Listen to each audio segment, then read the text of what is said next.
Welcome race fans and welcome Toyota fans to this TF111 car launch here at Toyota Racing HQ in Fuji, Japan. And now, here we go. Let's just do a recap of this team's success, having returned to the grid in 2021 after a good decade hiatus, and now looking to see if they can reclaim those promises in their first season back in 2001 to see if they can truly become a dominant constructors force. And they set the groundwork right with a P7 finish in the constructors and a P9 finish for Keito Watanabe, not only the team's lead driver but also the team boss. Looking back, and let's see what's changed at this great team heading into these new regulation changes.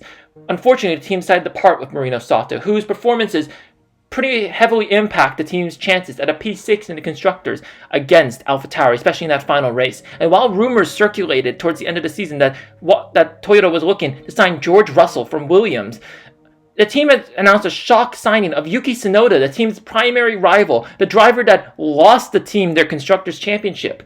Toyota really wanting that full Japanese lineup with Watanabe, but now with Tsunoda, who in a recent interview, team owner Keito Watanabe declared, saying that his tenacity and his form in that AlphaTauri against the senior teammate in Pierre Gasly, they'll need someone like that if they want to progress further and try to get further and drive their ambition to finish higher in this championship. And Tsunoda, reportedly signing a $6.37 million contract for the 2022 season, is now a Toyota Racing driver, which created a hole in the driver market for his AlphaTauri team, looking to repeat and build on their own success similar to Toyota Racing. But now Toyota, with a win with their team owner in Keito Watanabe, the Brazilian Grand Prix, and a podium to cap off their season, surely with the new regulation changes, that gives this team an opportunity to fight with the big guns in Formula 1. Well, here we go for our season.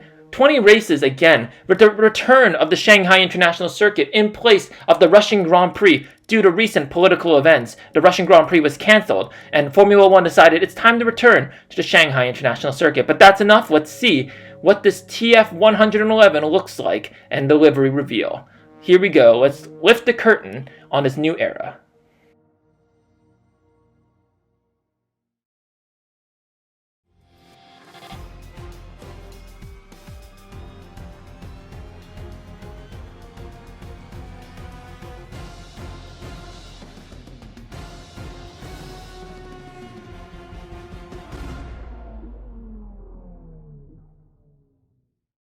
And it's a beautiful car, isn't it? This TF111, the new chassis and aero regulations, have produced this beautiful car for Toyota Racing. An inverted color scheme.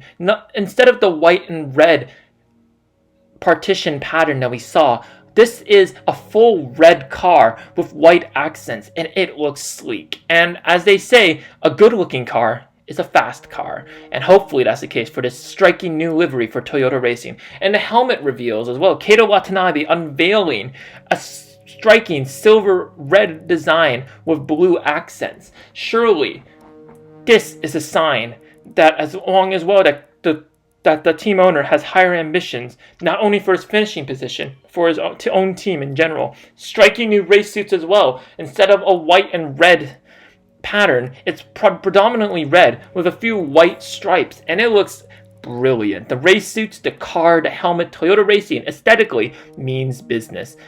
And now let's look at more news from the team. Sticking with their in-house engine, Toyota Racing has made a big change in terms of their team name as well, with a shock announcement that title sponsor XXY is no longer going to be part of this historic team, the Japanese data collection company. Instead, Toyota Racing signing a title sponsorship with Saren, a Japanese-based banking and financial firm here in Japan, giving lots of big money with the ambition that they finish at least P3 in the Constructors' Championship. And hopefully, with these new regulations, Toyota, with their rumors heading into these new regs that they did master the new aero and chassis regulations, surely they can capitalize on this. But new sponsors as well, Zeneto watch brand still signs with the team heading into this, along with Salve, the medical and first aid providers. But a new company in Panite, the new financial security company that they've signed a partnership with. And now this car, with the success and the win that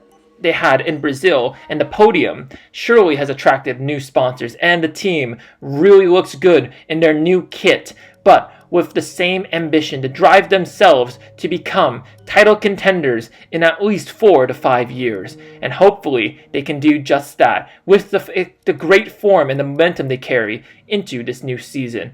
Looking ahead, after some basic runs in Barcelona, and Toyota looks to have made a step up, at least 5th in all the teams. McLaren having not really capitalized on these regulations, but Aston Martin, Red Bull, and Mercedes seem to be our top 3 teams. A Ferrari and Toyota looking to be fighting for that best of the rest. Toyota, with the additional spending that they were able to accumulate throughout the season from new sponsorships and the prize pool from finishing 7th in the constructors, have upgraded their facilities. So not really being that small base team, they now have a midfield, upper midfield level of departments. And Keita Watanabe in an interview said that his goal is to ensure that the team is not only pushing forward on the track but also off it. Let's look at the driver market. As we mentioned earlier, the signing of Yuki Tsunoda to Toyota Racing did open up a spot at AlphaTauri. However, all the top teams pretty much stay the same, apart from the shock reveal that instead of doing a direct transfer for Marino Sato, AlphaTauri have decided to sign former Alfa Romeo driver and Ferrari Academy driver Antonio Giovinazzi. They think that they need a good senior lineup if they want to get further ahead, and Giovinazzi, not looking good with Ferrari, is hopefully going to see if he can boost his career elsewhere. And Marino Sato, therefore, goes and fills the vacant seat at Alfa Romeo alongside elder statesman Kimi Räikkönen. Sato earlier in the week did say in an interview that he is looking forward to working with the elder statesman and Kimi Räikkönen and looking to see if he can improve his own skill, which showed a few glimpses of throughout the season, but unfortunately didn't have his chance to blossom at Toyota. He's looking for a new start at Alfa Romeo. And now the team has said that heading into Bahrain, they will be trying to see if they can get an engine upgrade in the ERS department. But with these new facilities, hopefully upgrades can come in faster than they did last time out. And with their new title sponsor, and with what appears to be a stronger engine, chassis, and aero package, surely this team has ambitions heading into the Bahrain Grand Prix.